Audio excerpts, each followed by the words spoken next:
आता आपल्याला पुढचं हे जे उदाहरण दिलेलं आहे तर यात व्यवस्थित बघितल्यानंतर लक्षात येईल इथे हा जो x चा सहगुणक आहे तो पुढच्या इक्वेशन मध्ये y चा सहगुणक आहे. म्हणजे इथे 15x आहे तर 2 नंबरला 15y आहे. पहिल्या समीकरणामध्ये 17y आहे तर दुसऱ्या समीकरणामध्ये 17x आहे. यांची अदलाबदल झालेली आहे. इथे 15x आहे तर इकडे 15y, इकडे 17y आहे तर इथे 17x. तर या टाईपचं ज्यावेळेस उदाहरण येतं तर त्यावेळेस काय करायचं ते आपण बघणार आहे. समीकरण 1 आणि समीकरण 2 हे त्यांना नंबर दिले. याच्यासाठी फिक्स प्रोसेस आहे, तीच प्रोसेस करायची. ही फिक्स प्रोसेस आहे पण ही प्रोसेस कधी करायची हे परत एकदा लक्षात घ्या. 15x 15y म्हणजे इथे 15x सोबत होता दुसऱ्या समीकरणामध्ये तो 15y सोबत गेला. 17 पहिल्या समीकरणामध्ये y सोबत होता दुसऱ्या समीकरणामध्ये तो x सोबत गेला. अशा केस मध्ये काय करायचं ते सांगतोय. एकदा दोन्ही समीकरणांची बेरीज करायची, एकदा दोन्ही समीकरणांची वजाबाकी करायची. एकदा बेरीज करून घेऊ. पहिल्यांदा लिहू समीकरण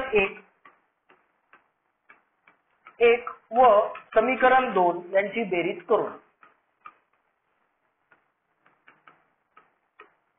हीच प्रोसेस फॉलो करायची. ज्यावेळेस सहगुणक किंवा कोएफिशियंट यांची अदलाबदल झालेली असेल त्यावेळेस ही फिक्स प्रोसिजर हीच करायची. एकदा बेरीज एकदा वजाबाकी. पहिल्यांदा बेरीज करतो समीकरण 1 व समीकरण 2 यांची बेरीज करून इंग्लिश मध्ये लिहिणार तुम्ही adding equation 1 and equation 2. Adding equation 1 and equation 2 ते लिहिल्यानंतर पुढे 15x + 17y = 21 यांची बेरीज करायची आहे. 17x + 15y = 11.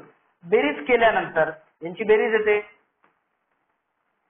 32x + 17 आणि 15 32y = 32.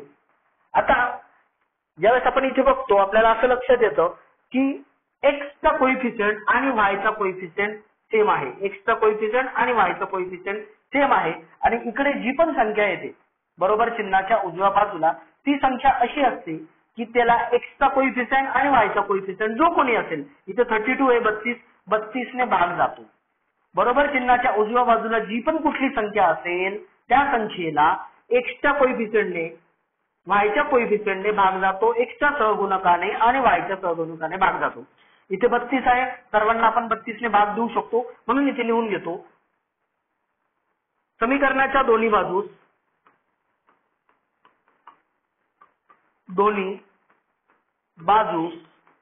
32 ने भागून. इंग्लिश मध्ये आपण लिहिणार dividing both sides of the equation by 32. Dividing both sides of the equation by 32. इथे 32 ने डिवाइड केलं, इथे 32 ने डिवाइड केलं 32 कॅन्सल होऊन जातील. इथे 32 ने डिवाइड केलं 32 कॅन्सल होऊन जातील. इथे पण 32 ने डिवाइड केलं 32 कॅन्सल होऊन जातील.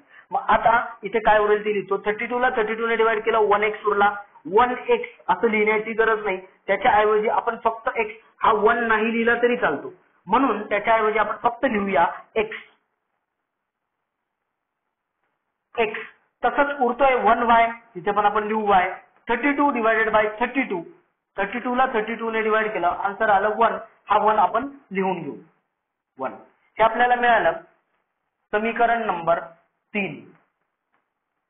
मी तुम्हाला सांगितलं होतं की या टाईपचे उदाहरण असल्यानंतर एकदा करायची बेरीज एकदा करायची वजाबाकी. आपली यांची बेरीज करून झालेली आहे. आता आपल्याला करायची वजाबाकी. तशा इन्स्ट्रक्शन लिहून घेऊ.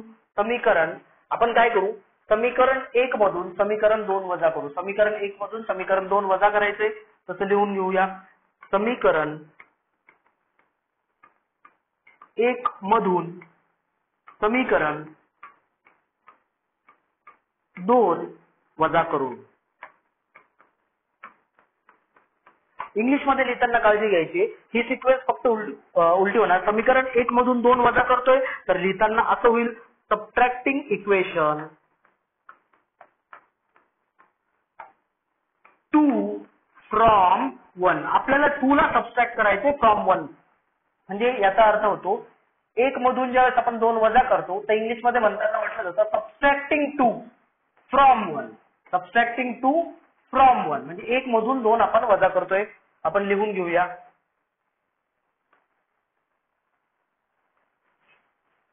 Equation 1 15x plus 17y is equals to 21 minus 17x plus 15y is equals to 11. आपण बघितलंय वजाबाकी करत असताना सर्वांचे चिन्ह बदलले जातात. जे समीकरण नंबर 2 आहे त्या सर्वांचे चिन्ह बदलले जातील. या 17x चं चिन्ह आहे प्लस ते होईल मायनस, 15y चं चिन्ह आहे प्लस ते होईल मायनस, 11 चं चिन्ह आहे प्लस ते पण झालं मायनस. वजाबाकी करत असताना समीकरण 1 मधून आपण समीकरण 2 वजा करतोय. 2 नंबरच्या पूर्ण समीकरणाचे चिन्ह बदलून घ्यायचे. 17x चं चिन्ह याचं चिन्ह प्लस आहे. हा जो 17x आहे इथे आपल्याला दिसतंय समीकरण 2 17x चं चिन्ह आहे प्लस ते इथे झालं मायनस, 15y याचं चिन्ह प्लस आहे ते झालं मायनस, 11 प्लस आहे त्याचं चिन्ह पण झालं मायनस. आता आपल्याला बदललेले चिन्ह वापरायचे आहे. आपण बघूया 15x मधून 17x मायनस झाला.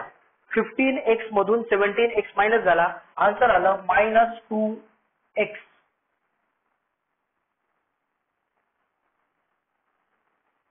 -2x. 17y मधून 15y गेला plus 2y is equal to, आता 21 मधून 11 गेला याचा आन्सर आलं 10.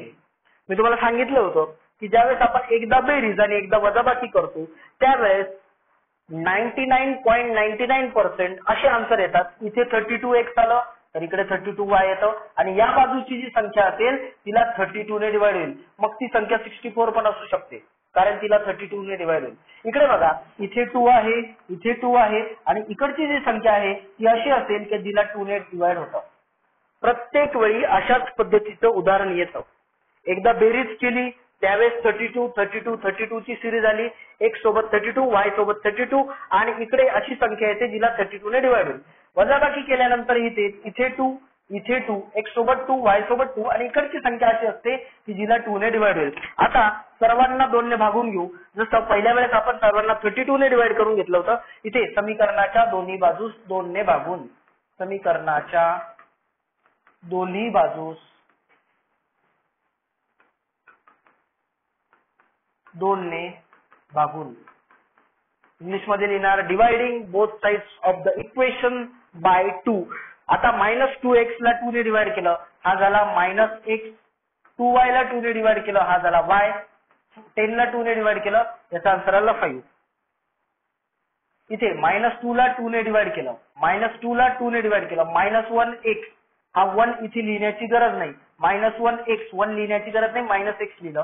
2y ला 2 ने डिवाइड केलं, 2 कॅन्सल झाला उरला y, 10 ला 2 ने डिवाइड केलं आन्सर आला 5. याला आपण लिहू समीकरण नंबर 4.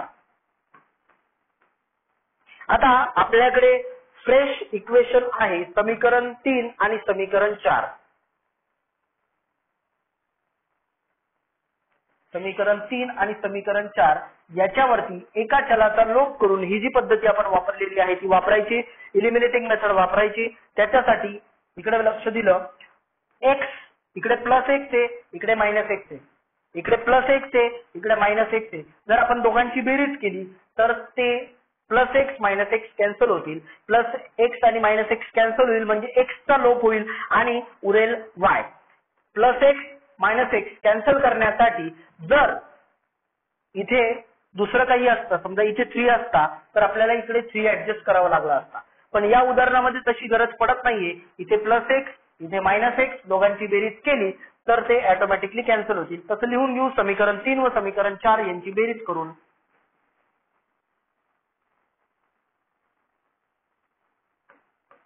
समीकरण 3 व समीकरण 4, समीकरण हा शब्द लिहा, समीकरण 4 यांची बेरीज करून इंग्लिश मध्ये लिहिणार ऍडिंग इक्वेशन 3 and 4.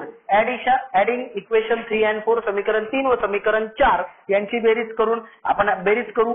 समीकरण 3 लिहितोय, समीकरण 3 x + y = 1, समीकरण 4 लिहितोय -x + y = 5.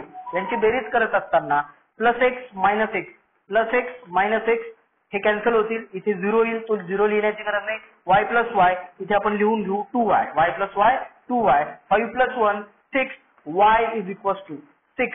हा 2 जो आहे हा 2 इकडे मल्टिप्लाय, तिकडे गेल्यानंतर डिवाइड होईल, इकडे गुणिले तिकडे गेल्यानंतर तो होईल भागिले. 6 divided by 2 y is equals to आपल्याला आन्सर मिळालं 3. आता y ची किंमत 3 ही जर आपण कुठल्याही समीकरणामध्ये कुठल्याही एका समीकरणामध्ये टाकली तर आपल्याला त्याचा आन्सर मिळेल. आपण लहानात लहान जे समीकरण असेल त्याच्यामध्ये आपण ती टाकून घेऊ. आपण समीकरण 3 मध्ये टाकू. y is equals to 3. y is equals to 3 ही किंमत आपण समीकरण 3 मध्ये टाकू. समीकरण 3 मध्ये तसं लिहून घेऊ. y बरोबर 3 ही किंमत समीकरण 3 मध्ये ठेवून put y is equals to 3 in equation 3. समीकरण 3 मध्ये ती किंमत टाकायची. समीकरण 3 लिहितो x plus y is equals to 1. x plus y ची किंमत 3 is equals to 1. x is equals to 1. हा 3 इकडे प्लस आहे त्या बाजूला गेला तर तो मायनस होईल. x is equals to 1 minus 2 1 minus 3 is equals to x ची किंमत x minus 2. y ची किंमत आपल्याला मिळाली 3, x ची किंमत मिळाली आपल्याला -2.